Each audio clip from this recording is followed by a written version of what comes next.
नमस्कार, मैं हूं देवांजलि मोइत्रा। पूरी दुनिया में एक तरफ कोविड-19 कहर बनकर टूटा है तो दूसरी तरफ पूरी दुनिया का ध्यान एक और खबर ने भी खींच लिया। वो खबर है उत्तरी कोरिया के तानाशाह किम जोंग उन की हालत क्रिटिकल है और कुछ भी हो सकता है। विदेशी मीडिया की माने तो तानाशाह का कुछ दिनों पहले कार्डियोवैस्कुलर डिजीज के कारण लंबे समय से इलाज चल रहा था। इसी बीच उनकी तबीयत ज्यादा खराब हो गई। इसे लेकर साउथ कोरिया और अमेरिकी मीडिया रिपोर्ट्स में दो तरह के दावे किए गए कि किम जोंग या तो कोमा में है या फिर ब्रेन डेड हो गए। हालांकि अभी तक इस बात की कोई पुष्टि नहीं हुई। ऐसे में हम आपको आज बताते हैं क्या है कोरिया का इतिहास और क्यों है नॉर्थ कोरिया की साउथ कोरिया से दुश्मनी और किस खानदान से ताल्लुक रखता है सन की तानाशाह। तो इस कहानी की शुरुआत होती है सिला राजवंश के दौर से। करीब 900 साल के सिला शासन में कोरियाई प्रायद्वीप में चीन और जापान से अलग दुनिया के नक्शे पर एक मजबूत पहचान रखता था। लेकिन 20वीं सदी आते आते सिला राजवंश की पकड़ कोरिया पर कमजोर पड़ने लगी और दोनों अलग हो गए।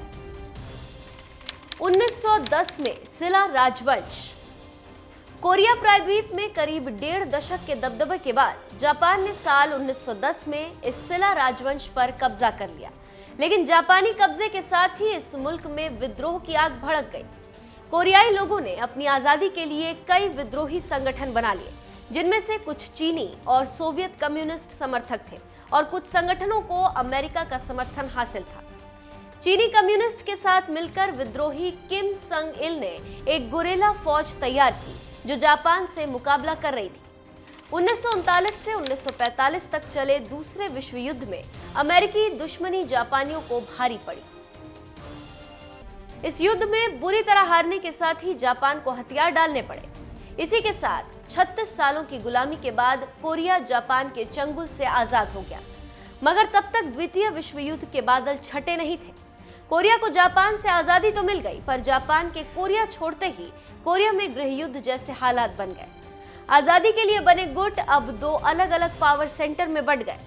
कोरिया के नॉर्थ हिस्से पर अपना कब्जा जमाए किम इल संग के कम्युनिस्ट गुट को सोवियत संघ का समर्थन हासिल था, तो कोरिया के साउथ हिस्से पर अपना दबदबा कायम किए हुए कम्युनिस्ट विरोधी नेता सिगमंड री के गुट को अमेरिका का समर्थन मिला हुआ था।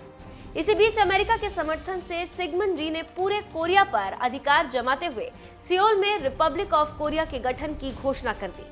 इस घोषणा के 25 दिन बाद ही किम इल संग ने भी प्योंगयांग में Democratic People's Republic of Korea के गठन की घोषणा कर पूरे कोरिया पर अपने अधिकार का ऐलान कर दिया। इसके बाद नाराजगी बढ़ती गई और 25 जून 1950 को उत्तर कोरिया के पूर्व शासक किम इल संग ने चीन और सोवियत यूनियन की मदद से साउथ कोरिया पर हमला कर दिया और यहीं से शुरू हुआ कोरियाई युद्ध। इस युद्ध में सोवियत यूनियन नॉर्थ कोरिया की तरफ था तो अमेरिका साउथ कोरिया की तरफ। 3 साल तक युद्ध चला जिसमें लाखों लोग मारे गए।